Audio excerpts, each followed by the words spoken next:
What tour did what cruise did he do? He did the cruise with the Practical Joker guys. Oh, cool. Yeah. Was it fun? I don't know. I wasn't there, Lee. You know. No, well, I didn't know if you asked him, and he said he had a good time.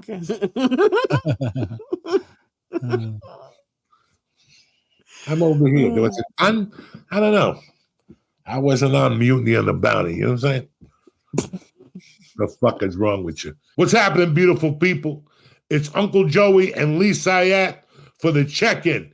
It's Tuesday, the 13th of February. The check-in's brought to you by Liquid IV. Listen, it was a rough weekend, all right? You partied like a madman over the weekend. You put chemicals in your body. God knows what you got in your mouth and your nose. Let me tell you something. Liquid IV brings you back to life so you can keep being a savage. One stick of Liquid IV mixed with 2 cups of water hydrates you better than water alone. Did you know that? Why? It has 3 times the electrolytes of the leading sports drink and 8, count them, 8 vitamins and nutrients to keep you going, no matter what you're doing, if you catch my drift. They even have sugar-free ones. White peach, delicious. Green grape is what I got now, delicious. Lemon and lime is on deck. My personal favorite, you want me to tell you something? I like the white peach. I like the cherry. And forget about the grape. It'll put you in a different goddamn planet. There's no artificial sweeteners anywhere. Nada. So you don't get that weird aftertaste. Like, you know, it's free from gluten, dairy, and soil. And soil. Who eats soil? Anyway, do yourself a favor. Weekends are for getting wild. Have a game plan for Monday morning, Monday afternoon, and Monday night if you go deep like I used on the Lord's Day. Grab Liquid IV, hydration multiplier, sugar-free in bulk, nationwide at Costco. And you know, Costco is great, but guess what? I'm going to get you 20% off your first order when you go to liquidiv.com. Again, liquidiv.com, pressing code Joey at checkout. That's 20% off your first order when you shop Superior Hydration today. Do me a favor, use promo code Joey at liquidiv.com. Now, if you don't mind, let's get this party started, brother. Turn off your TVs, run for your lives. It's over. They didn't put you on this planet just to give up. If Uncle Joey could do it, I could rule the world. That's what you got to be thinking. Welcome back to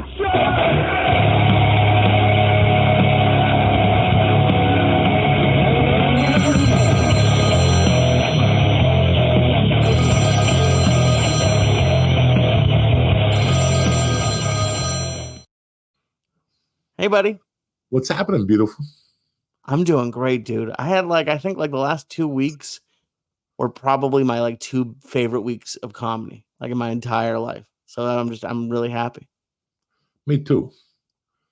That's awesome. I'm happy for you, cocksucker. Thanks, buddy.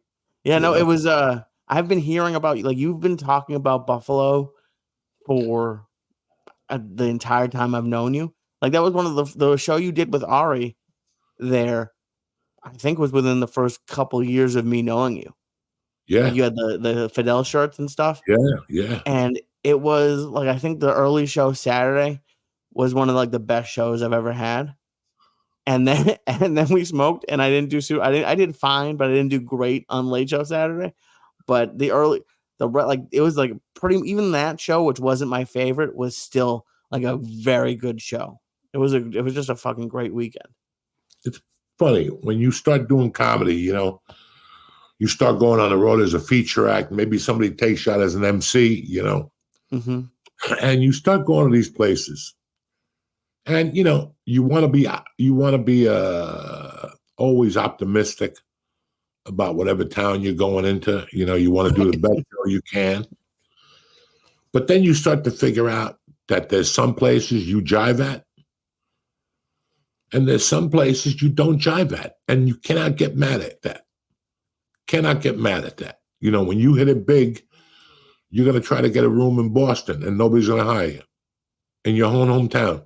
While you're getting hot, when you start getting hot, you call, nah, because, you know, maybe you weren't a part of that group. But anyway, it's just so weird that and as a feature act, I fell in love with Buffalo. I fell in love with Miami. I fell in love with Houston. I fell in love with Tempe. There was just certain rooms that I did fucking sensational at. And then there was rooms like Cobb's where I could eat a bag of dicks for a week. And, you know, and then there's the Punchline where you do great across town. And it's a smaller venue. So listen, everybody finds their niche. And this is what I tell people. There's 50, how many states? 52 states. I think it's just 50. 50. All right, 50. So if you could work 50 weeks a year, you could hit each fucking state. Yeah. Oh, you know my God. That would be fucking insane. 50 states in a year to book it, you know. It's funny what you're going to, you know, you may not do good in Hawaii. Oh, you don't think so? Yeah, I don't know. There's a club in Hawaii. I know people do it. Yeah, the Blue Note is there. There's a couple clubs, but you might not do well in Sacramento, you know. And then you start falling in love with these places. You like the food, you like the culture, you like the nightlife. And that was me with certain fucking towns. Like I really enjoyed going there because, you know, they had a festival or something. That's what Ari does. Ari travels around music festivals. Right. He does that. I know Burr does the like the college football weekends. Like he'll do a show and go to like one of those big I would love to do that. We almost went to a Buffalo Sabres game on Saturday, but we took these mushrooms and they kicked in late. They kicked in at like 2 a.m. So I was up until like 6 a.m. on Saturday morning. So we didn't end up going. But I could see that. I could see like different cities being. I'm already looking forward to going back to a few places. It's funny how I still remember going to Buffalo when I auditioned for The Sopranos in 2000. And I knew back then that Buffalo, even though I bombed at a hockey, he did show at a hockey halftime. You told me about that. Yeah, and I bombed. But I knew that was just a bad position to put people in. And I just knew Buffalo was my type of city. And then you got the Wings, and you got the beef on Wick, and you got the Buffalo Bill fans, and you got Rick James. There was just so much allure to that town. Hell yeah. You know, I knew when I went to Jacksonville, Florida, that I would never go back. Not because I didn't like the town, because I died fucking 9 shows in a row. How many years did you come down here? Or get down to Jacksonville? That was my first time ever, and I died, and I never came back. The opportunity never opened itself back up for me to go back there. But I wasn't raising my hand to go back there either. No, is there a place other than Jacksonville that like you won't go? I mean, there was a lot of places that I just didn't feel like I did well. Like there used to be a club in Iowa, Penguins. I never did well there. You know, it's the center of the country. And you got to remember, when they program shows, that's who they program them for, the Midwest. Right. When you see TV shows on the networks, not on streaming. They don't give a fuck about the Midwest on streaming. But network television, they put their shows around, you know, Midwest. What's going on in the Midwest? Those values, you know. Mm-hmm. It's weird. I tend to do better with people like that than like cooler, like New York City or like young people. I do okay with, but I do better with like middle-aged, like in the middle of nowhere kind of places. It's really weird how you start to see your demographic. You start to see like my demographic, my first demographic were junkies. Anybody who snorted coke like me, you know, or anybody who had felonies. Holy shit. Would they tell you after the shows? Oh, yeah. I would have a circle around me like flies. Where do you get coke at? I got some. I don't, you know. And it was just Degenerateville. And then in time, you got the potheads. And then, right, you know, you just keeps changing demographics, you know. But the final demographic of mine is really good because it's the ages of 21 to 34 or whatever the fuck. That's the best demographic. And for me, it works because those kids, I'm uncles to them. Oh yeah, They 100%. look at me as an uncle when you're 24 or 25, you know. So it's a great thing to fucking, you know, it's great that you're taking notes. Like I said, Dave Attell once told me, you're doing a great thing by touring as a feature act because you're building up a market. And they'll cheer for you even more because they could say they knew you when you were a feature. Right. I can't wait for that. Like You know? I'm not gonna get business cards, but I'm gonna get something like people can scan for social media or something. Just Sure. like because it's crazy just to have. I love it. It means a lot when anyone from the podcast comes, but when someone who has no idea who I was liked what I said, like thought it was funny. It's not surprising, but you know, people from the church they come in already liking me, and if I can get someone who like had no feelings about me at the beginning to like buy in, it's really fucking cool. You're making a great point. You're making a great point. I mean, listen, there's so many things to do now. Like if you left a business card on each table with a scanner, whatever the fuck they call it. What do they call that? QR code. A PR code, whatever the fuck QR. it is. QR. Yeah, right. Good. I like when people give me those cards and I don't even know where to start. Like I wave it through Weight Watchers to see how many points the fucking business card has. I don't know nothing. What do you do when you go to a restaurant and they have a QR code for a menu? Do you just leave? Like, do you actually? I tell them to give me a menu. I got no glasses. I got no phone. Go in the back and get a goddamn menu. I'm gonna fucking QR code. There's always some sucker at the table that does it. I'm like, don't do it. Torture them a little bit. Oh, they probably don't. What if they don't have them? Have you ever had, or do they always have them in the back? They got like 3 of them, and then I stop them. I call them back and I ask them for glasses. Do you have any readers? You ask people even though I got a pair in my pocket. You know what I'm saying? Oh, that's fucking amazing. I love. Do they ever have glasses for you? Yeah. Or do you just throw them off? Nah, people leave glasses at restaurants. They have a whole desk of them by the maitre d' or whatever the fuck, the host. Fuck. When you walk in, just I need readers. When did you get glasses? How old were you? My eyes started going when I was 44. Like I told Rogan a few weeks ago. Oh yeah. When I stopped doing coke, my eyes went out the window. And like that's so funny. And how quickly did glasses on immediately, and that's what fucked them up even more. I shouldn't have panicked. Should have held off, and it would have made my eyes stronger. You know, it's like my hearing. I'm pretty much fucking deaf. A lot of people don't know that, but I'm pretty much fucking deaf. Like if I'm in a restaurant, don't even talk to me because I'm just going to look at you. That's great. Oh. It's, you know, when I go to comedy places, once that show is on, you're talking to me, I don't even know what you're saying. Like, what does it sound like? It just sounds like a bunch of noise. And I'm like, yeah, no shit. Wow. Fuck. And has anyone ever caught on to you? Huh? Has anyone ever caught on that you couldn't hear them? No, they're not that fucking smart. They can't tell by the look on my face that I'm, number one, I'm stoned. Right. So you surprise the shit out of me when you say something to me. And number 2, you know, I'm deaf. So I'm like, huh? And they're like, oh, yeah, come, you know, it's insane. But I've tried with the hearing aids. They just don't work for me. I hear all these fucking, so I got to get an upgrade, like really fucking good hearing aids. Hey, this is what happens, man. You know, when you're 20 and you go to all these concerts and you sit by the speakers and you jump up and down like a fucking moron, you're going to have hearing problems later on. So you got to prepare for all this shit.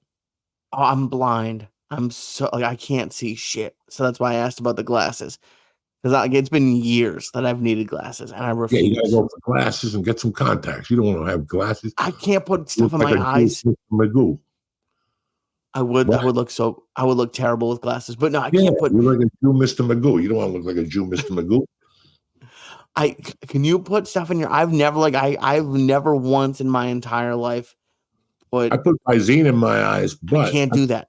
I could put contacts in. It's just a period. It just takes time.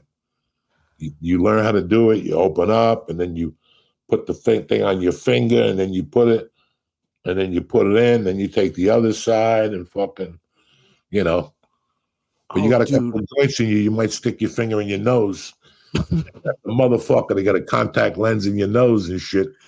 I know having a Coke rock stuck in my nose, but a contact lens, that's pretty tough to tell the fucking hospital guy that, hey, I snorted a contact lens by mistake. You know what I'm saying? What'd you think about the Super Bowl? You didn't watch it. I watched it. I watched it. I had it on pause. So I turned it on. As a Patriots fan, the only thing I could think of is like, is like, I think that these Chiefs might be better than the Patriots were. I think Andy Reid is way better than Belichick.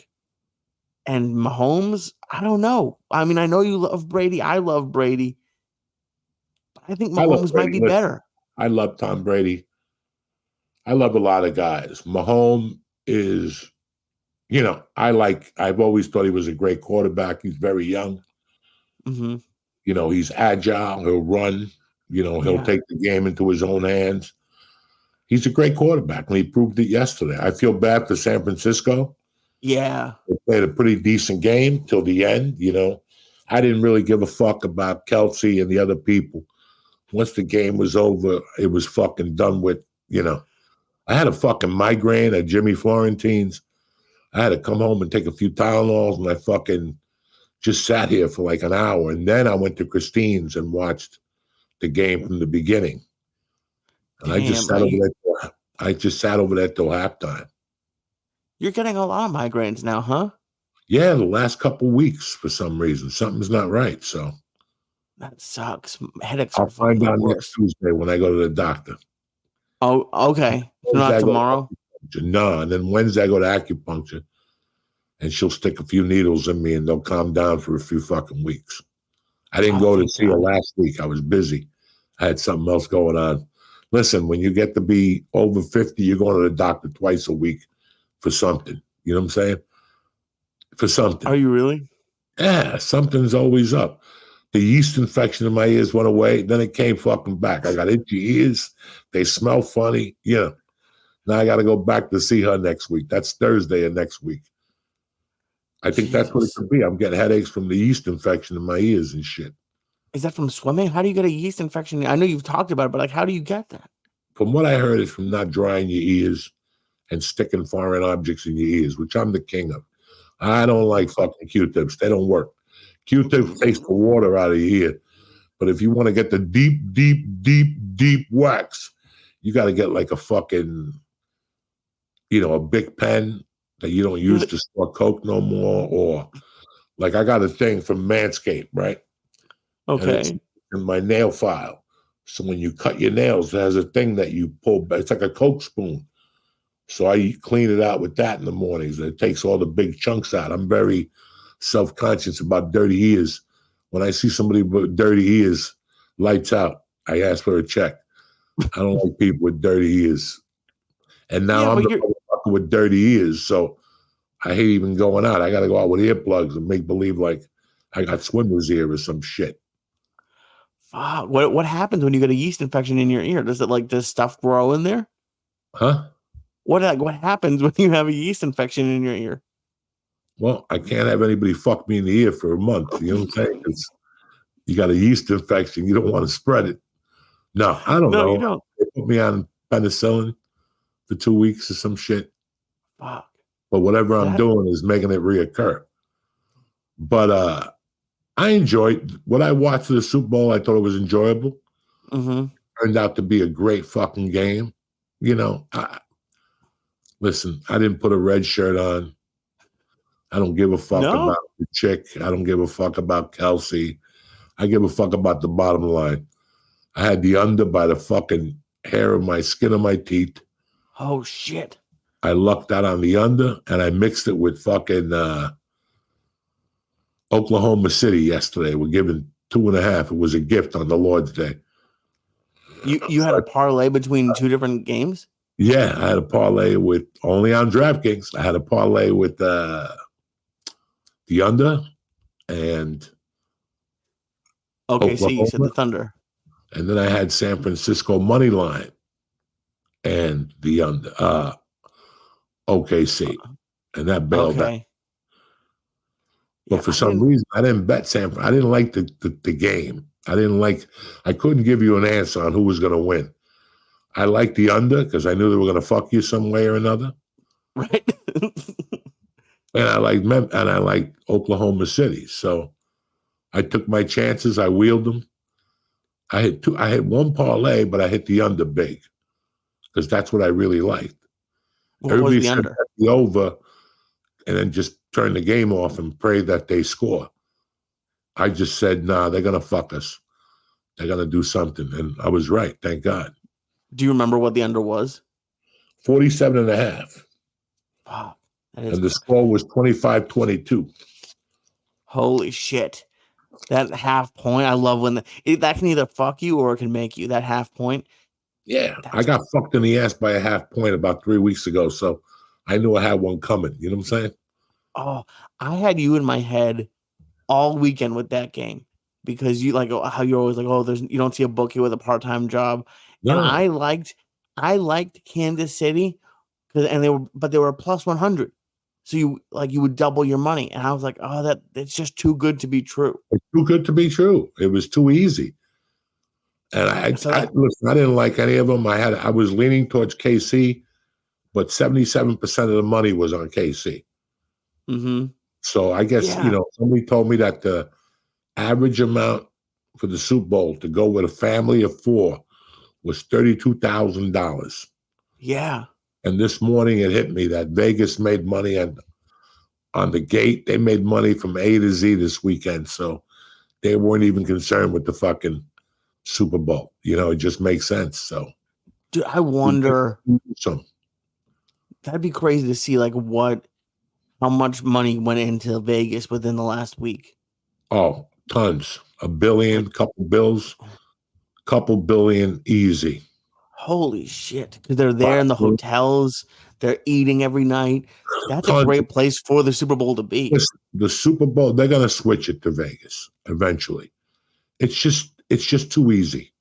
Yeah. It's too easy. You fly in, you go to a hotel, everything's right there. The stadium's down the corner.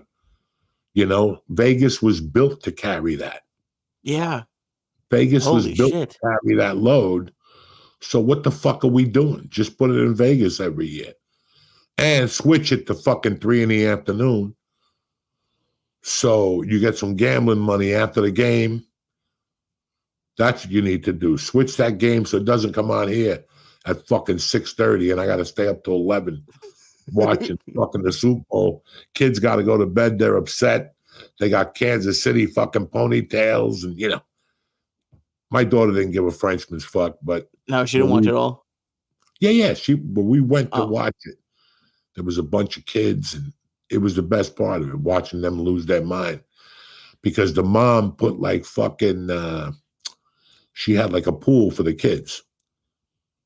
Oh, like a gambling pool? Yeah. Commercials, characters. Everybody won $40. There was 9 kids there. So it all worked out. She had a great scam, and I'm grateful for those moms because I don't know what to do with kids in the Super Bowl. I give them onion dip and give them a shot of fucking blackberry brandy, and there you go. That's your Super Bowl, cocksucker. I could see you, though, doing a gambling pool with little kids. That seems like something you would do. You take a dollar bet, nothing crazy. I'm not saying you're going to steal money from kids, but these kids are young. I don't want to inflict that fucking knowledge. Listen, I still know the first person. I still remember the first person who gave me a fucking gambling sheet. Those sheets with the college games and the pro games. Uh-huh. You ever see those? They're called I forget, they have a name for them. At the casino where it tells you what the odds are? No, not at a casino. You get this at the deli. Oh shit.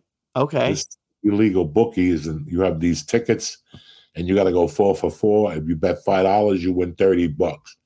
If you bet $6, you win 45. If you win, it tells you right on the thing. Mm-hmm. You put the circle of numbers, and then you rip off the bottom, and the bookie collects it. And then if you win, he pays on fucking Sunday. I forget what the name of it is. They slipped my mind. Betting sheets, something. Football, pool, something like that. I don't fucking know. And how old were you? Maybe 12 or 11. People And get pissed off now. Huh? People would get pissed off if they sold a 12 or 11-year-old kid. They'll throw you under the fucking jail now. You know, they'll throw you under the fucking jail. If you ask a kid, hey, you get laid lately, they'll throw you under the fucking jail. When I was a kid, all those people at my mother's bar asked me constantly, you get your dick sucked, you get laid lately, you piss in yellow, you eat some ass. And I'd be like, what the fuck are they talking about? I could throw those people in jail right now.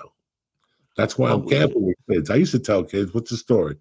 You want to go hook up? Jacob Wolf, all the time. Jacob, we're going to go get a chick with big titties. Let's go. No, I'm telling my dad. I'll have to see if I can find it. I think Josh put up a video of you asking him to go get margaritas or something, and he's like 5. All the time. Him and I are having a great time. We actually went to the casino on Saturday night. Josh was tired, so him and I Jacob and I went to the casino right across the street from the club. We fucking lost all of our money really quick, but I actually have a clip because I was in the casino, and it just made me think of like the people you see in the casino, and I wanted to know if you've seen anything because I saw this on Twitter. Andy, if you could throw that up, I just wanted to get your opinion and like see if you've seen anything like this. That woman's pissing at the fucking slot machine. Oh yeah, I've seen this video before, but the only person I've seen do that is me. What do you mean? You peed at a casino? Oh, I'll pee anyway. You know me. You've been around me. I'm a filthy animal. I've never seen you pee in a building before. I peed in corners because I just take my dick out and start peeing, especially if it's a carpet. Nobody knows. So they're focused on your hand on the phone or the drink in your hand. Meanwhile, your other hand's on your waist, but an inch of your dick is popping out of the pants, and you're just peeing like you own the joint. I peed in every phone booth in America when I was on the road. Those little phone booths you see, I would pull in there, close the door, and make believe I was on the phone. But the whole time I'd be pissing in there. Except in the winter, steam comes up from the floor, and then you have a problem. People know you're in there fucking peeing and farting and shit like that. But yeah. Did you get caught? In the phone booths? Anywhere? No, never. But now they'll throw you in jail for that shit. Oh, yeah. You gotta watch where I pee. Like when I'm in a rush, if I pee, I gotta make sure I'm not in the school zone because they'll charge you as a pervert, as a sexual abductor. Yeah, for like your whole life, you're on the registry, I think. But if you pee, like, you know, it's like getting arrested with weed in a school zone. They'll double the fucking sentence on you. Jesus. So. I flew with it by accident. I was fucking paranoid when I went to Buffalo. I had it in like a little side pocket of my backpack. What? And I never fly with it. Like I had a fucking pack of joints. All right. You threw them away? No. It was too late. I had to throw something like my wallet in that pocket when I went through the scanner. And as soon as I unzipped it, like the smell of weed just poured out. And it had a big label on it. And the TSA guy just looked at it and didn't say anything. But I was like sure they were going to come and get me. Nah. That's too much paperwork. And you're a nice little Jewish fella. You know what I'm saying? Then I got to arrest a nice little Jewish fella. If I went through there with a beard and a Kill the Palestinian shirt on, yeah, they're going to throw me under the fucking jail in Buffalo. Yeah, I think it would be because of the shirt. I don't know if it's because of the weed. Where do you even get a Kill the Palestinian shirt? There's people walking around with them now. Kill Jews, kill Palestinian. You know, they're online. They're probably selling them on 42nd Street. Anything to make a dough. Listen, if you make 50 shirts that say, I hate Israel, and then 50 shirts that say, I hate Palestine, you're going to sell them all. It's you maybe get caught with 3 fucking I hate Palestines or something, but just the way life is. Somebody's got to be making those shirts. I bet you're right. And speaking of Jewish people, you know that steakhouse that you told me about, Peter Luger's? Yeah. I walked by, like I went from one spot to another in Brooklyn, and I was walking, and I just walked by it. I didn't know like that whole area is like Jewish central. I've never seen anything like that. Is it Hasidic Jewish or? Yeah, yeah, like right, like a little, like a block or two before it, but like they have schools and they have like buses and buses of like with like Hebrew writing on it, and like one of them almost ran into me on a fucking Lime scooter. He was fucking zooming on that thing, Oh, but you no, should I have had never. down. Jew versus Jew in court. Forget it. That's the best case is Kramer versus Kramer. You know what I'm saying? Oh, but he'd win. He definitely has a better fucking lawyer than I do. Nah, because he's hitting you with a fucking lemon scooter. Oh, That's like a Law and Order episode. Anybody hits me with a lemon scooter, I'm staying down. I'm standing up singing Chinese songs. I'm gonna scratch my ass and eat the shit in front of the judge. I'm getting the big $3 million, $4 million. What, you wouldn't stick your finger in your ass and suck it $5 million? It's your ass. I'm not talking about some homeless guy's ass. Yeah, but that's bad too. I didn't know a homeless was an option. Well, you get sick as hell. You might get pink mouth instead of pink eye for a week. You ever see a chick with pink mouth from eating assholes and shit? They get pink mouth. No, I've never seen a chick. What does it look? Is it just around her lips? Is it pink mouth? Oh my God, Joey. People take a shit and they wipe their ass and they don't wash their hands. Then they scratch their eyeball and then they go, I got pink eye. And there's always some chick. Yeah, you used to get pink eye, you nasty motherfucker. I didn't get pink eye. I got a couple styes from a dirty hot tub. I didn't know you couldn't go in hot tubs in California. When I grew up, you could go into a hot tub. I went into one hot tub at an Airbnb. Sty from a hot tub. You wiped your ass. You were eating those fucking. I did not. French fries with the green chili and the fucking pork. That's good. I don't care what you say. You wiped your ass. It came from Mexico. It was radioactive. You wiped your eye. And then you started getting styes. Now you're with Athena, and she makes you fucking wash your hands. Thank God, because you're a nasty motherfucker. You were getting those styes in your eyes. So, let's say if you're one of these chicks that licks asshole, you're gonna get pink mouth. You know what I'm saying? So, you're definitely getting something from me. Huh? Oh, I was laughing because I did something disgusting. Like do you ever fart like on purpose? Like to gross out Mercy or your wife?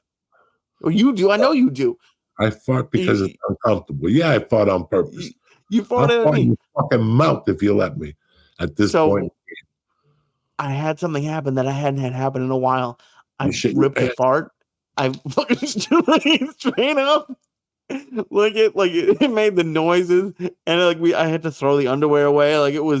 I just straight up shit my pants. Not even just a little bit. I straight up just fucking shit my pants. You can't throw your underwear away. You got to put it in there and bury it and hide it in a fucking cookie box and shit. Thank God the maid's not hungry, and she goes in that cookie box and she finds a fucking white undies with a. But you did it at a hotel? On it. I did it at Athena's house. I just threw it in the trash. I haven't done it at a hotel before. I bet that would happen though. My bad. My bad. I thought it happened at a hotel. Do you give them a couple extra bucks when you shit your pants at the hotel? I don't say nothing. If they say somebody shit their pants, listen, your housekeeping is weak because that wasn't here when I got here. You know what I'm saying? Of course it wasn't here when you got there. Somebody must have ran in my room and threw it in there. These fucking foreigners, they take shits and throw their diapers in cocksuckers. Oh, I definitely will. It's been a while, but I love just ripping one just to piss, especially her kids off. Oh, it makes me so happy. No, you can't rip one. You have to. The element of surprise is when they're silent and they're fucking relaxing, their mouth is a little open, and you drop that hot air fart, and it either shoots to the west or to the east, and hopefully it's the direction you want it to go to. And they're just sitting there eating popcorn, taking breaths out of their nose. That's it. You have to time the fart. Why fart if they're not eating? Because you want it to go in there completely. You know what I'm saying? You want it to go in the nose, and in the mouth. So they get the double whammy mix. Let's say they're eating popcorn. Can you imagine farting on popcorn with butter? The fart sticks to popcorn because of the butter. You have a whole system. Oh, I just do it all the time. You save it for when they're eating just to ruin a meal. Oh Perfect. my God. Why not? So they could get the double whammy. I used to do it to you all the time in the office. I'm the king of that. I know you used to do it, but you wouldn't do it silent. You would aim it up. I could tell because you weren't like you wouldn't even try to hide it. Like you were talking about hiding it. You would lean back, push up, and just raise your fucking asshole at me and fart. And it would ricochet. Like I think didn't you take those chairs from LA? Or no, I forget. No, I threw those out. I farted. Yeah, I was gonna say you have to throw those things away. Let me explain something to you. I just don't balance my hips. I proportion my hips so my asshole ricochets off the chair to give it distance so it goes straight into your mouth. If I just blow it out to the atmosphere, it just shoots out this way. Right. But if I blow it to the chair, that's the initial impact, ba-ba, and then it's a double. You know what I'm saying? It hits the chair and it ricochets right into your fucking mouth. I learned that when I was 13 on the number 1 bus from North Bergen to the high school. When I used to fart in the junkie's mouth. Every time I farted in those little seats, the junkies wouldn't get the full fucking effect. But if I banked my fart off the chair like a bank shot, and I caught them in the eye, in the ear, in the mouth, they would wake up from their little junkie fest and ask themselves, what the fuck happened? Yeah, I'll tell you what happened. You got a fart in your right lung that's fucking telling your mind you're in danger. You're in stranger danger and shit like that. You know what I'm saying? I bet you could aim it to a specific lung. It's crazy how you have like a whole system down. Listen, when you're a professional at something, I'm a professional at farting. I'm a professional at eating. I'm a professional at snorting. I'm a professional at smoking pot. And I'm also a professional at doing comedy. So all those things I got down to a fucking science. Any questions? Fuck no. All right. That's what I'm saying. Okay. So the Super Bowl's over. Now we got college basketball. Then I'm excited for baseball. You sit outside, you get a little vitamin D. And then it's football all over again. Then there's an election this year if we're still alive. Ugh. I can't. It's the worst fucking. I hate every it's like, I just hate it. But speaking of baseball, are you going to Philly games this year? I'm going to go with whatever I can get tickets to. You know, I'm always a very say type of motherfucker. You know what I'm saying? I don't know where I'm going. Not like I'm going to sit here with you and look up a ticket and get and wear my shirt. I find about, I get a sudden urge. I see who's pitching. We got nothing going on. Let's get 4 tickets and let's get the fuck out of here. So if you ever fully retired, you wouldn't get like season tickets to the Phillies? If I'm retired, how can I afford season fucking tickets? You know what I'm saying? I don't know. I'm not saying you get them right behind home plate, but I don't know how much do season tickets cost. What's that? I think you could have. I mean, in a world where you could afford it, would you spend 80 days a year watching baseball? No. Or basketball? Anything? No. I would love to get season tickets. I wouldn't mind doing like splitting tickets with people. So we get 2 tickets for each game. And then you pick 4 games and I pick 4 games. And we, there's people who do that a certain way. I don't know how they do it. Right. Yeah. I wouldn't want to come. I don't have time for a full commitment. That is a long one, 80 games. I don't know. I'm not Jack Nicholson. I ain't fucking one of these guys that just goes to Lake again. I enjoy all that stuff, but I don't think I would enjoy it every day, every other night. Or like I know somebody who's got Knick tickets and they often they've only got 2 Knick tickets and they said, Joey, if you ever want to go. And I go, well, don't you go to any games? He goes, I've had those season tickets for 28 years. Holy shit. He goes, now I just give them away to people. He goes to like the ones he wants to do, yeah. 28 years. I went to 200 UFCs with Joe. You think so? At least 100. I'm exaggerating. Holy shit. But that's still a lot. Me and Ari and Duncan and Brian, we went to at least, there was 4 or 5 years we went to tons of UFCs. I love the UFC. I can't see myself going to another fight live. It's too What about? expensive. It's too much work. All of them here start at 10 at the Mhm. Garden. You know, that means I'm not getting out of there till 1. And then you got to get on, you know, if you're in the city, it doesn't pay to bring your car. So now No. you're on the bus at 2 a.m. going to fucking central New Jersey. You know, and I tell people, like, sometimes I get disappointed. But, you know, it's even like concerts. Like Jimmy goes to a lot of concerts with his family, and they Right. always invite me. They're great people. You know, and I feel bad. I say no to them. And it's like, my concert days were then. Now a concert would break me. It's too much walking. You got Right. to climb stairs. Then I get there, and you know, it's just too much for what I'm gonna get out of it. These aren't even the original bands. Yes, I get to see an artist. Yeah, and I go to a couple concerts every year, but they got to be very easy. Once you start pounding on, like when I lived in LA, all those shows I went at the end were all easy. Guns N' Roses, the Palladium, easy. Pat Benatar on Wilshire Boulevard, easy. You know, Michael Schenker at the Whiskey, easy. Those are all Yeah. easy things for me. That's why when I was thinking of you at the UFC, and I know you have no plans of going to Vegas anytime soon, but like, what about like the Apex, like that small one that the I UFC does never in went there. Vegas? I've never been there. I know, but I'm saying like that seems like one you might like because it's not huge up and Listen, down. you don't get the whole thing. When I was going to fucking UFCs in Uh-huh. Vegas, they were at the hotel where you stayed at. Okay. Do you understand me? So all I had to go was to my hotel elevator, go down to the Oh, first floor, walk a half a mile, and I was in the UFC. Same thing for a fight I didn't want to watch, but I wanted to get high. I'd leave there, go to my room, get weed, go smoke it, eat edibles, eat acid with Ari, and then we go back. At the end of the night, I didn't have to fucking walk out with 20,000 people and then take my car out of that place. When you right. go to Yeah, Philly, the game ends at 10:30. You're not getting home till 1. I know. Yeah, leaving any stadium is And the worst. I got 2 to 4 kids in the back seat, and they're all asleep on the drive home. You know, it just doesn't, you know, when I was going to those games, I was going by myself. They started at 7:30, and you got out of the Garden by 9:30, quarter to 10, and then you walked around to whatever time you want. It was a different place and time. It's not that I don't enjoy music or live music, but I can't put, you know, first of all, I go to one of these places around here, one person sees me, I'm dead. Right. I went to see Chaz Palminteri last year, you know, in the Beacon Theater. I'm going to see Chaz Palminteri.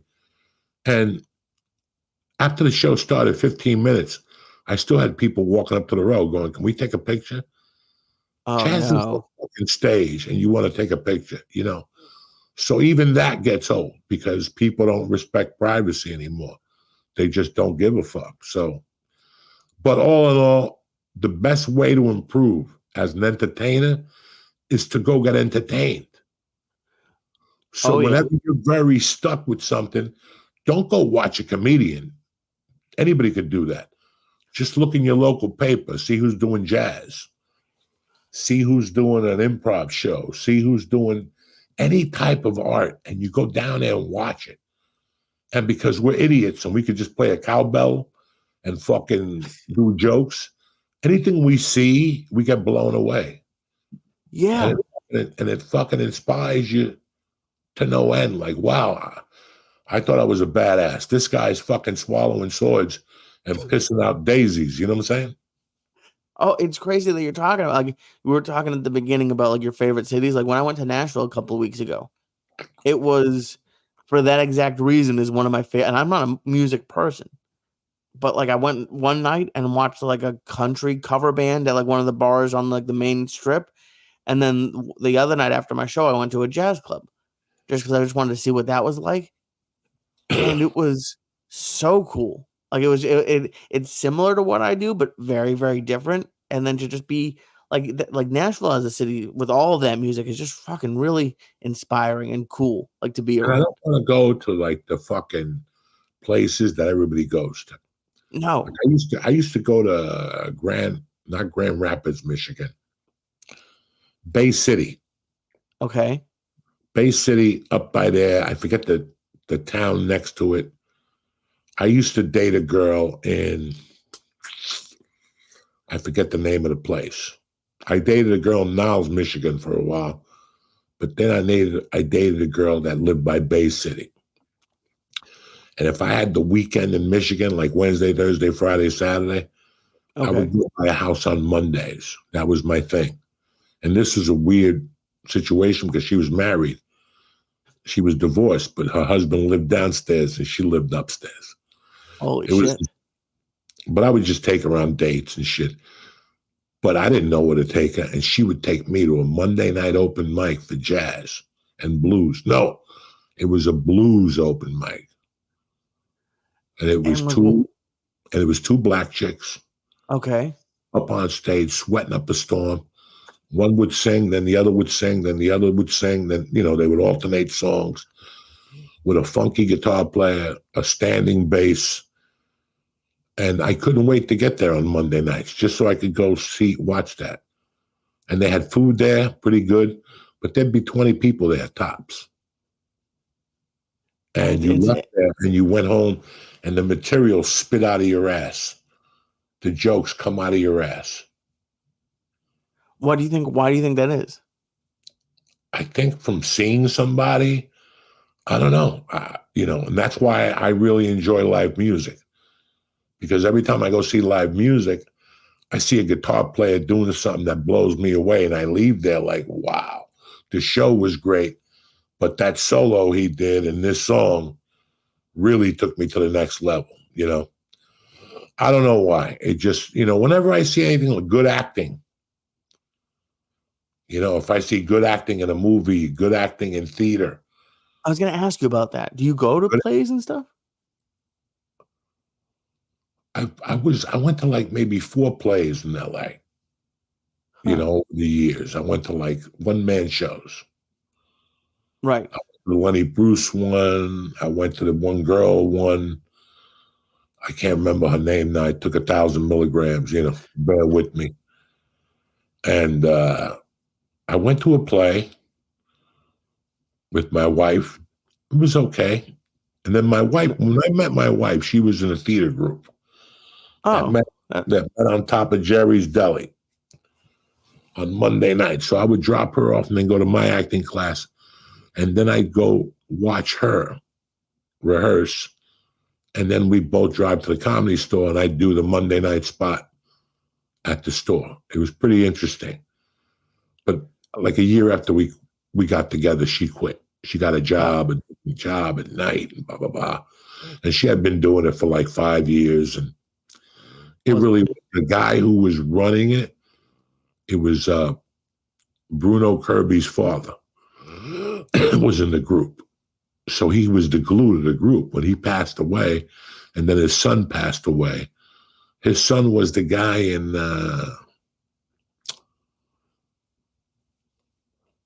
Donnie Brasco. Oh, okay. With the hair forward, the one that did the drug deal, and then they killed him. Yeah, that was one guy, and then his father was in charge of that theater group. And I went a couple of times. I was pretty impressed. I've always been thinking about joining a theater group here. They have a couple in New Brunswick, maybe. I just got to find the right one and do some research. You're looking at me like if I'm fucking crazy. And, I am at times. And that's why I teamed up with BetterHelp. Give me 2 minutes. We'll be right back. Let's read this beautiful ad for BetterHelp if things are going on with you. Psst. Hey, Uncle Joey here. This episode is brought to you by BetterHelp. Listen, therapy for when your relationship is on the rocks. It helps you keep on track and it keeps it rolling smoothly, especially now with Valentine's Day coming. Listen, the only way to have a good relationship is to put in the work. And BetterHelp can get you there. Listen, you're going, Joey, what's BetterHelp? What are you talking about? BetterHelp is online therapy. Do it anytime, anywhere, on your schedule. Talk to your therapist on a video call, over the phone, or with a text message, whatever works for you. No matter how you like to communicate or what kind of crazy schedule you have, BetterHelp always going to have your back. Night, days, mornings, They're there to talk to you. They'll give you different ideas, different way to cope with what you're going through. Listen, your Uncle Joey, I had a couple problems when I left LA. I couldn't put everything together, and BetterHelp. Who do you think bailed me out? BetterHelp did. So if you're thinking about starting therapy, you don't have the time to go through all this driving, parking, validating. BetterHelp is the answer. You might as well give them a try. So do me a favor, just to get started, visit BetterHelp.com. Again, visit BetterHelp.com/Diaz, Diaz. And if you use Diaz, I'm going to give you 10% off your first month. Who's better than Uncle Joey? And who's better than BetterHelp? Nobody. So again, let's say you had San Francisco yesterday, you know what I'm saying? And you're not feeling up to it. You can contact BetterHelp and tell them, listen, I had San Francisco yesterday and I can't stop hearing Tony Bennett. They'll bail you out. So BetterHelp.com/Diaz, and I'm going to get you 10% off your first month. Okay, so that's BetterHelp.com/Diaz. Now back to the show. We're back, bitches. Like I said, go to BetterHelp if you got problems. Anyway, back to you, fucknut. What's going on with you? I'm doing really well. I'm doing. Go ahead. The other night, you were telling me when I told you I had a headache, and you're like, "I'm sorry, buddy." First of all, stop that shit. When people tell you, "Oh, my ankle hurts," I'm sorry. Who gives a fuck? Your ankle hurts? Take 2 pain pills. Call me in the morning. Put some ice on it, and stop dicking around. Wait, so you're mad at me for saying I'm sorry you have a headache? Yeah, everybody's always sorry. I'm so sorry that your mother died. Listen, it was 42 years ago. Where were you then when I needed a Coke rock? Now you want to show up and tell me you're sorry? Forget about it. Keep your flowers. What I'm trying to tell you is that okay. You asked me a question. I said to you, no, I'm going to take edibles. Like anytime you have a headache, you open up with, let's say if you eat like 1,000 to 1,200 like me. If you got a migraine headache, you got to open up with like 400, 500 just to balance you off and see where it takes you. If you're a fucking, if you're 10 milligram Tom, or you're one of those people, then you have to balance everything. But I'm explaining something to you, and you're going to die, Lee. If you fucking thought I'm lying to you. If you thought 14 years ago, about 14, 15 years ago, when the weed explosion really took off in California, and people had lollipops and the ice cream and all that shit. And I'll never forget that, I heard people's arguments on why it should be legal. Me, I'm an old school geezer. You know what I'm saying? Don't come to me with that story. Just tell me you want to get high. Okay. But there was two people. An old school geezer. Yeah, an old school fucking geezer. But there was one guy I met that was really interesting. He was like a lifer in the fucking Navy. And he was up there. He was like a 35-year guy. He was some type of fucking fleet, whatever. I talked to his son. And his son and him came in one day. And we started talking. And I'll never forget that the son said to me, when I grew up, my father fucking hated marijuana. He thought that people who smoked were weak-minded. He just went off. And he goes, look at him now, because his best friend got cancer. And he started smoking. Then my father got cancer. And now there's not a day that he doesn't go at least through fucking 5 or 6 joints. And I was like, really? And he goes, dog, he's alive because of reefer. And I went home and I had to scratch my head and rethink that. And then that Christmas, I bit my fucking tooth like the 24th. And every dentist was closed. There was a tooth here that just cracked. Ah, fuck. Dog, I can't tell you the pain I had. And I took everything. Aleve, NyQuil, fucking, somebody gave me pain pills, nothing.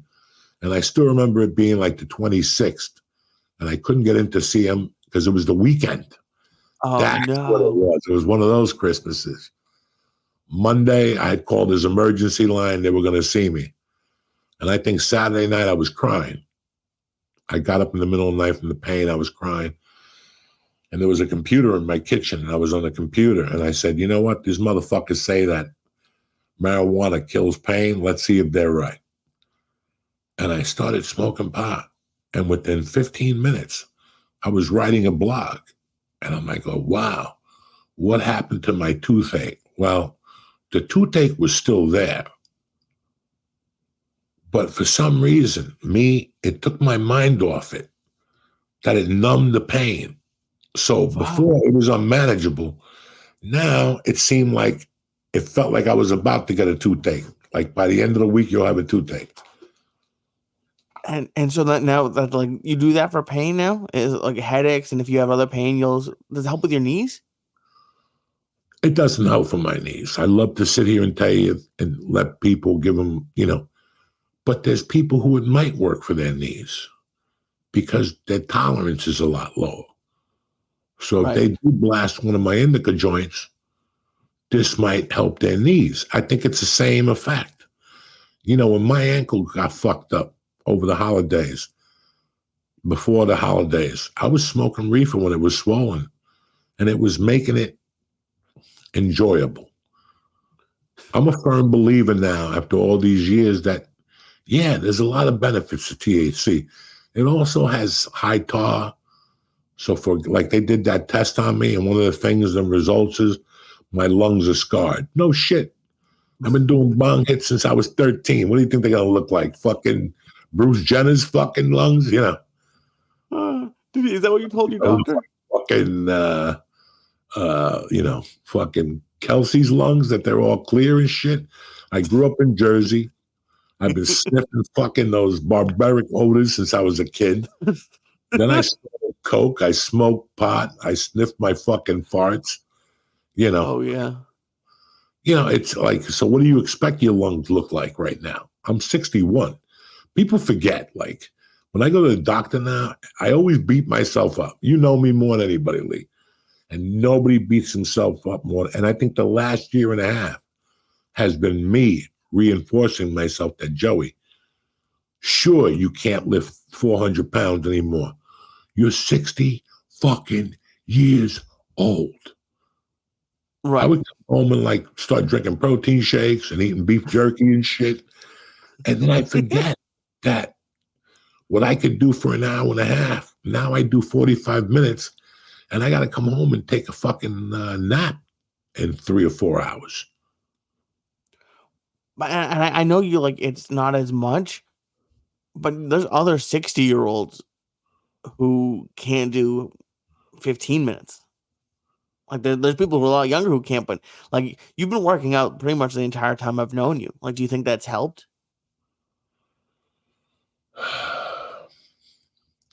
It never helped my weight problem as much as I wanted it to, because obviously I ate more than what I weightlifted and did all that other shit.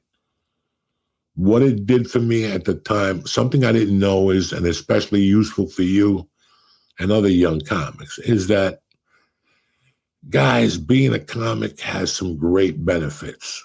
But one of the benefits it doesn't have is there's no health benefit from it. Right. Nobody has said you get healthy from being a comic, and there was a time when I got up to 418 pounds. And I remember why. I was at the peak of in love with comedy. It was starting to jizz. I was booking roles, whether they were co-stars or guest stars, or one day, it doesn't matter. I was booking roles. I was moving ahead at the Comedy Store. People were looking at me a little weird now. I was booking roles. Now comedy club owners were looking, hey, I saw you in that movie. You were pretty fucking good, even though I was a garbage man or whatever the fuck I was. And I was so enthused at that area that food wasn't, when I think about that time in my life, I wanted to write it in the book, but there was not, everything was about stand-up. In 2000, from 2003, from 97 to 2000 fucking, 9. My whole world was always stand-up. But from that time period, I just, when I moved to LA, I was 236. And all of a sudden I found myself 6 years later being 300 pounds, 350 pounds. By the time I shot the movie, I was 400 pounds. I was maybe 397 when I booked that movie. First week on the set, I gained 15 fucking pounds, grilled cheese sandwiches, ice cream, fucking pomegranate juice. So sometimes as a comic, you don't look at your health. Now, I still remember going to Miami with Rogan and him knocking on my door. I'm hungover. And he's like, come on, we're going to the gym. And I'm like, what? And I would basically go to the gym and do 3 exercises. I have to go outside and smoke a cigarette. And I don't know, it felt that I was always running. Thank God I did a commercial and some guy talked me into losing weight. And I'm going to tell you something. I'm happy he did. And I'm happy I went to Weight Watchers. And I'm happy that I started working out because it took a lot of the edge off of stand-up. When you're a stand-up comic, even in the beginning, you change. You have a different edge to you. You know what I'm saying? And it's not healthy. Every time I go on stage and start yelling, suck my dick, blah, blah, blah, blah, blah, that takes an effect on you. You can't be Zach De La Roche, fuck you. Zach De La Roche. The singer, okay. In the Name of Love, from Rage Against the Machine. Right. I was listening to that song today, and I'm like, he just put 2 minutes of yelling into that.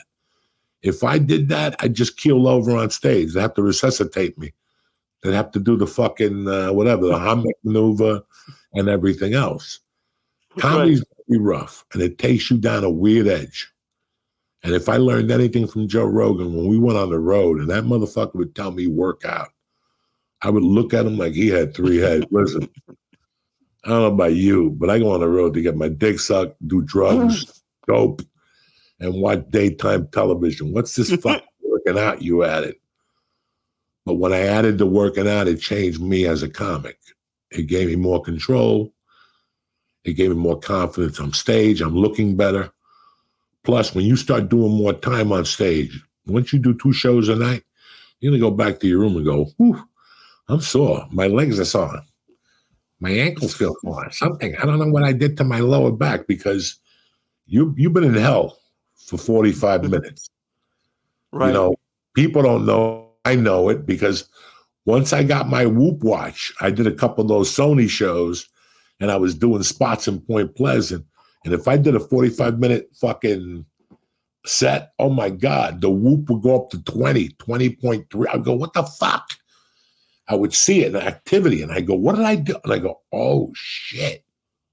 I wonder if mine is because you have so much more energy on stage. Like you really fucking get into it. And it's not that I'm like quiet or anything, but it's more of like I don't know. I wonder, it'd be interesting to see what mine was like. And that's one of the things that I tried to explain to people, but I couldn't. And I'll explain it to you now since you brought it up. Energy on stage. I had, Doug, I don't have a lot of good things going for me. I'm not the best guy. I'm not the best writer. My neck smells like yours. I got problems like everybody. It smells like hummus? Yeah. But one thing, even though I don't eat hummus, but the hummus got punished me. One of those fucking Arabians shot me with a fucking hummus pistol. Oh, I hate when that happens. One thing I never had a problem with was getting the party started, which was energy. Yeah. And I once told you that Mitchie Shore used to make you do 3 minutes. And I used to go, what the fuck, 3 minutes? Then I realized one day, 3 minutes is an audition. This is to teach you how to get the party started quicker. Even when you're in front of people, you want to learn how to get the party started. There's some people that's not their style. And I understand that, but I always want you to have that weapon. How to go up there and the first 3 minutes, you're just ripping them. It's like hitting somebody. It's like hitting a punching bag to the body. You're just ripping them. Boom, boom. And they're not breathing. And then they finally go, what the fuck is this? Now you introduce yourself. I'm Lee Syatt, the Jew of Jews. And now you know. That's great. Were you good? Were you naturally good at that, or is that something you had to learn? It's something that you see, and if it fits your style, then you run with it. No, I'm saying I for always you like personally. I always like Lenny Clark's style on the Dangerfield special. Mm-hmm. The way he came out. Can you download that there? Can you show it? We probably can't. I'll watch it. People can watch it. It's the just search Yeah, young comedians. But yeah, we can't show that. I don't think. but I think HBO owns it. it was really funny. I saw that early on, and I was really impressed with the way he came out with the blue suit on and the whole thing. And everybody else on that show was very good, and they were all great comics. But Lenny shook you a little different, and that's what I wanted to do. I wanted, and then all of a sudden Mitzi Shaw presented to me. I do it every once in a while. I came out naturally 4 times a year. I remember I had to be mad. I'll never forget that. I worked the full weekend. I was dating a stripper at the time. We had been dating for like 3-4 years at the time. And I worked all weekend away. I did a one-nighter. I made the most money I ever made as a comic. $575, something like that. Right. I get home back to her place, even though I didn't live with her. I lived with Josh, and she's hit me with these fucking bills. Like, you ate here 2 weeks ago, you got to pay grocery. So I ended up giving like $300 out of the fucking $575, And then she cooked something, and we got into an argument. She threw me out. And she threw me out an hour before the open mic. Okay. So I walk into the open mic with like a half a suitcase. I'm furious because that was my Coke money. I used to live in my office at that time. I lived in the office. I just gave her money. And I'm not getting nothing for that money. Yeah, I gave her a stab and then, we did some dirty things. But, and I never forget going to the club and just going off.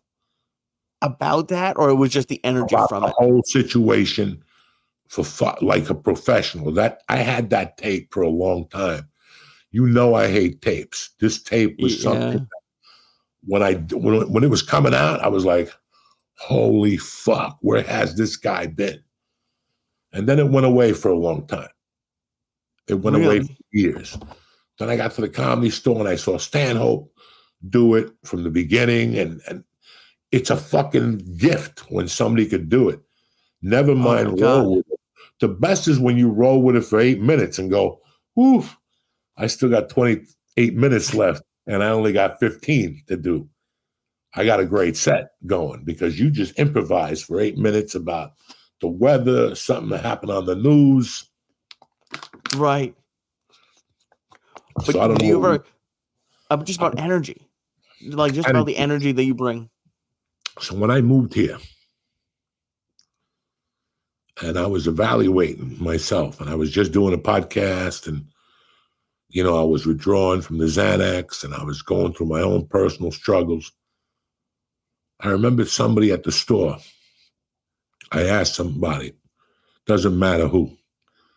They had gone on the road for years and got a TV show, and they came back. And I knew this guy way before, and he was a great comic, this guy.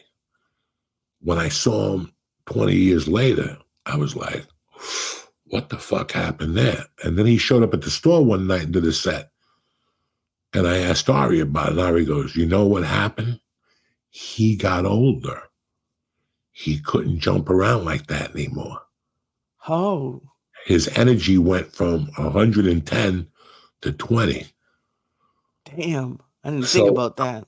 So now it's like John Jock Machado. For anybody who doesn't think they understand this, John Jock Machado is one of the best black belts in jiu-jitsu, and he maybe has 3 fingers on one hand. He was born with a birth defect. He's one of the best jiu-jitsu guys in the world. Yeah. And jiu-jitsu is a lot of feet, but it's a lot of hands. And he learned how to work with it. That's why I went back to jiu-jitsu, because of that same inspiration. Yeah, I got a fucked up knee, and I'm 60. I'm a lot slower, but there's something I could do that I could be good at. I could learn how to submit you from half guard, or I could fucking learn how to, power pass and squish my opponent, whatever. There's different ways to adjust to your game. And that's what I have to do with comedy now, because I could have the same energy to open up with, to grab you, but I'm not going to have it at the 20-minute mark to pick you right back up out of that fucking, but I know this going in. What do you mean? Do you mean like you won't, like if you did it, because we talked about this a lot even before I started doing comedy. Dog, if I yelled on stage now how I did at the Comedy Store 5 years ago, right, I'd have to take blood pressure medication before I went on stage. Like when really? I go off, yeah. Yeah. Like if I go off like that, it's not going to work 2 shows. That's why you have to think about all this shit, because as you get older or whatever, you get wiser. There's some people who read the Bible and go, I'm never going to work dirty again. And they throw away all the material and people don't even go see him anymore because we don't want to see the born again fucking douchebag. We want to see the guy that was falling all over the stage and, snorting coke and getting DUIs and that type of shit. Right. So so you're saying like you're kind of not totally reinvent, but like your energy is going to change now. There you go. You're still going to have energy, but you got to put it in different fucking places. You have to know where it's going to go, where it's going to peak, where you're your strongest at, and I could go there and be a gavone and go, I'll do 2 shows, knowing if I throw my heart out for the first show, I'll have a headache for the second show and I won't be able to do shit. Then the second show gets Ugats. They get dick. And I don't want to do that. So as a comic, you got to be self-aware of that. Was I aware of that when I was doing comedy my 5th year? No, I wasn't. So be self-aware of that. Okay. Be self-aware that styles change. Mm-hmm. What you're doing right now on stage, Lee, is not going to what you're going to be doing on stage at the 10-year mark. And I'll be honest with you, it's definitely not what you're going to be doing on stage at the 15-year mark. I hope not. What I was doing on stage at the 7-year mark, no, the 9-year mark, which puts me at the store at 2000. And when I was doing in 2005, with just a little tiny better. When I went on the road for the longest yard, I was horrible. Like the foundation was there, but the headliner wasn't. And it took me a couple of years. I had to see Ralphie, God rest his soul. A bunch of guys that are dead now inspired me. Greg. Geraldo, I went to see him, and he was a phenomenal headliner. But I could see that they just didn't go out there. They went out there and they had a plan. Even if they improvised, they have a plan. I found out years later that Robin Williams would have his improvisation, his stolen jokes. He'd have everything right there, the joke. He'd have his improvised set there. And that's what made him that, it's like the great Willie Barcena told me that if you look over your notes before you go on stage, how much you look through them is how much better you'll do. Preparation is everything sometimes. Last Wednesday, I just got in my car and drove down there. Okay. Remember when I told you I got on stage? I just got in my car and drove down there. And when I got on stage, I was lost at the 8-minute mark. I had the energy, I had everything going, but I got lost at the 8-minute mark. I had to throw a couple old jokes out, not from the Comedy Store days, the ones I fuck around with the last year and a half. And when I got home, I remember Willie Barcena saying, always look over your notes. Sometimes I would go against that just to make me think. Right. I would go, fuck my notes. I'm going to go down there just to activate it. And I used to work at like a 75%, 70% rating. Now it's not there, guys. I would love to tell you it's there. And especially if I get stoned before my set, it's not going to be there like it was. Well, I think you got to a 70% rating because and even higher towards the end because you did it all the time. Like there's no way you're going to have that same rating right now. I had been doing comedy 3-ish years, maybe when I stopped for COVID and I took a 1.5 years off. And even I saw a difference. I can't imagine. I know you are probably way more prepared than I was, but of course it's not going to be like right where it's supposed to be yet. It's just really crazy what you think about, and I enjoy watching young comics now, not professionals, mild professionals, guys that are feature acts and stuff. I enjoy watching those. I'm learning from watching them. You know, it's like people go, well, when you go to an acting class, I only get one scene a week. Yeah, but how many scenes do you watch? Oh, I never stay to watch anybody else. Well, you're throwing your money away because you're going to learn from the teacher what mistakes they're making, and you're going to make mental notes. That's when my game improved. When one night I said to myself, one night every weekend, I'm going to go see a comic. I didn't go on the road. Every Thursday night, I either snuck into Brea, Irvine, or Ontario. I would call the club manager and go, hey, this is Joe Diaz. Any way I can slip in the back door and park? Yeah. You want to do a guest set? Not at all. I don't want nobody to even know I'm there. I just want to walk in the back like a consumer and sit in the back and fucking watch comedy. And I would make notes in my car so I could pay attention to the comic. And anything that I saw that was outstanding, I would make notes. And again, that would inspire me. Do you know what I'm saying? Like that would really, I'm watching a guy. Yes, I was funny, but I didn't know how to mend it and put it together. And I didn't know the high points and the low points and headlining. There's just so many things in being a good headliner, but nothing I want you to worry about right now. No, I'm not worried about it, but I do, because I think about it when I watch specials. Like when you were going and you were taking notes, please don't think I'm asking you if you stole jokes, but like when I'm watching specials, sometimes I get worried like I'm gonna write something based off of what I heard and like that's like stealing. Like, was it hard for you to like draw that line, or like what were you looking for? The first 3 years of comedy, 93 to 95, when I got to Boulder,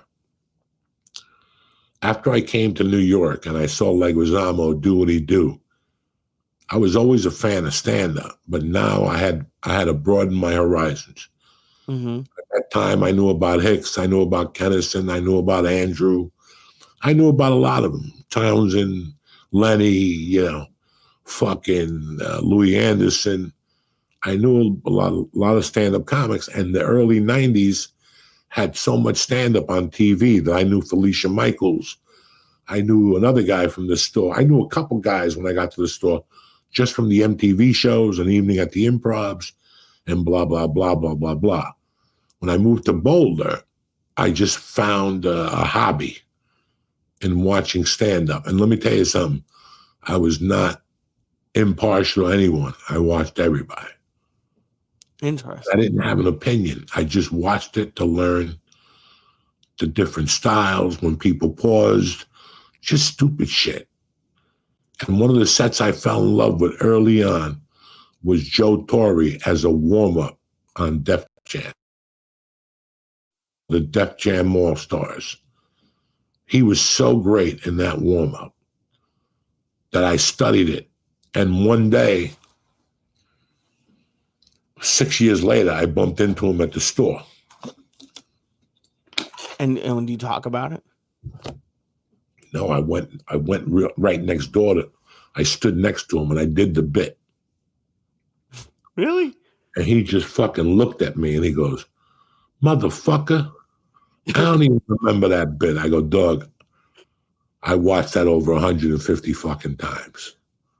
That's one of my favorite bits till today. It's a genius bit. Can we say it, or do you not want to put it out? Yeah, he says that he's talking about, his family. Mm-hmm. And he goes, I got a brother who's a save the whales type of motherfucker. He don't like guns. He don't like this and that. He goes, me, on the other hand, I like guns. He goes, I just bought a gun. He goes, I can't wait to use it. He goes, in fact, every night about 2 a.m., I go to the ATM dressed in a tuxedo And he goes, I make believe that I'm going for the thing, and I turn around. I forget what he said. Give me the gun, or something. Nobody was ever there. It was just a great executed joke at the time, and it really inspired me. I really liked Bill Hicks's HBO performance. I loved Kennison's "There's no food in the desert. Why do you keep growing all that shit here?" There was just so many things that were so outlandish that I not communicated with, that I related to. Yeah. And okay, this is going to work out for me. These guys are talking the nonsense that I like. Andrew, Roseanne, that was my core. Pryor, So now, would you ever watch and I think I know the answer is yes, but all those comics are I can see a similarity between you. Did you ever look at a clean comic or a very family friend? Was there anything like that inspired you? Early on? Mm-hmm. No. I knew I wasn't going to be family oriented, so I stayed away from the clean comics. Listen, my favorite comics as comedians, as an art, as the best in their game to me. For somebody who just goes up there and talks whack, but it's very structured, I love Bill Burr. Yeah. My second favorite is John Mulaney. Now you look at me and go, why do you like John Mulaney? I aspired to be somebody like John Mulaney. I didn't have the discipline except to do coke like John Mulaney, which also broke my heart. That broke my heart because, I respected him like I respected Joe Montana until I found out he did coke all those years. And I got pissed off at that motherfucker too. I thought that might make you like him more. No. When I have somebody like that in a pedestal, I don't want them to be saints, but I don't want them to fucking kill themselves. Right. That last special, all of Mulaney's specials are really good, but how he took through his overdose and going to rehab, and his entire special was on one topic and just hit every angle, every part of the journey, and made a very dark thing. And he pulled the Tom Brady. He got rid of one freak and had another baby with another one. He sure did. He didn't ever come across to me like that. So I don't care about his personal life like that, but it did bother me about the coke because I love the guy. I don't want him to end up fucked up, and if you get fucked up on that one time, there's a good chance you'll get fucked up on it again at some other point in your life when you're not paying attention and you got 20s flying out of your pocket. Yeah, I mean, he talked about it. He did that whole special talked about it. I fucked up at 30 and stopped at 44. I didn't really have a comedy career till I was 50. Mm-hmm. I did a bunch of things then, but I didn't have a career. But for me to pull that career off, I could have not pulled it off with Blow. You don't think so? If you think if you had money when you did Blow, you wouldn't have been a good comic? You wouldn't have gone to that point? Repeat that, brother. I'm just trying to think of if you had John Mulaney's career that he had when he was on coke, you couldn't that wouldn't work when you were doing coke? His career? Yeah, you're just saying you couldn't do coke if you had money. If you were a successful comic at 35 and making money like that. I would hate to be a junkie at 35 because that would take you for a 9. I had 9 more years left at 35.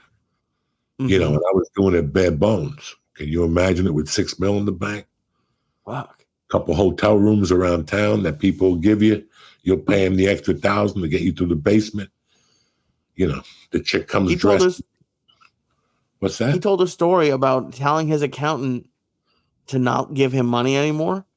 And so he bought a Rolex and then immediately sold the Rolex for half of what it was worth to then go buy coke. What do you do when you're a junkie, dog? That's what you do. That's part of your day. Part of your day is thinking about how you're going to get money for tonight, right? So it's great. But the other part of that is you're taking away time from writing. Yeah. That's a half of your day that you're not fucking writing. Where are you at? So Buffalo was good with Josh. Buffalo was amazing. Ooh. And where you at this week, beautiful?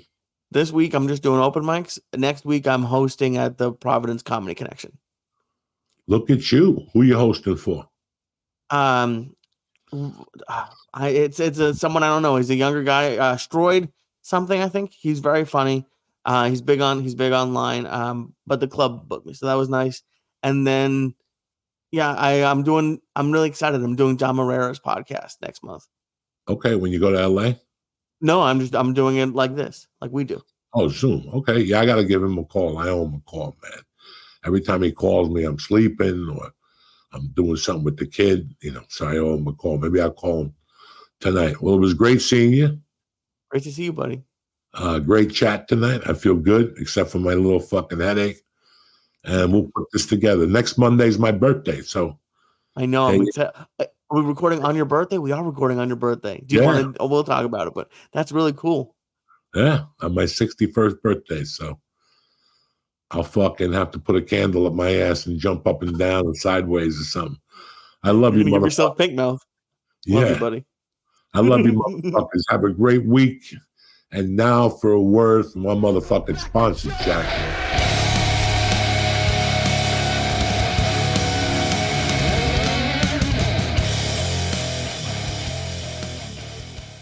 The check-in's brought to you by Liquid IV. Listen, it was a rough weekend, all right? You partied like a madman over the weekend. You put chemicals in your body. God knows what you got in your mouth and your nose. Let me tell you something. Liquid IV brings you back to life so you can keep being a savage. One stick of Liquid IV mixed with 2 cups of water hydrates you better than water alone. Did you know that? Why? It has 3 times the electrolytes of the leading sports drink and 8, count them, 8 vitamins and nutrients to keep you going, no matter what you're doing, if you catch my drift. They even have sugar-free ones. White peach, delicious. Green grape is what I got now, delicious. Lemon and lime is on deck. My personal favorite, you want me to tell you something? I like the white peach. I like the cherry. And forget about the grape. It'll put you in a different goddamn planet. There's no artificial sweeteners anywhere. Nada. So you don't get that weird aftertaste. Like, it's free from gluten, dairy, and soil. And soil. Who eats soil? Anyway, do yourself a favor. Weekends are for getting wild. Have a game plan for Monday morning, Monday afternoon, and Monday night if you go deep like I used to on the Lord's Day. Grab Liquid IV, hydration multiplier, sugar-free in bulk, nationwide at Costco. And Costco is great, but guess what? I'm going to get you 20% off your first order when you go to liquidiv.com.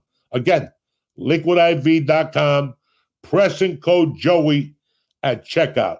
That's 20% off your first order when you shop Superior Hydration today. Do me a favor, use promo code Joey at liquidiv.com. Now, if you don't mind, let's get this party started, brother.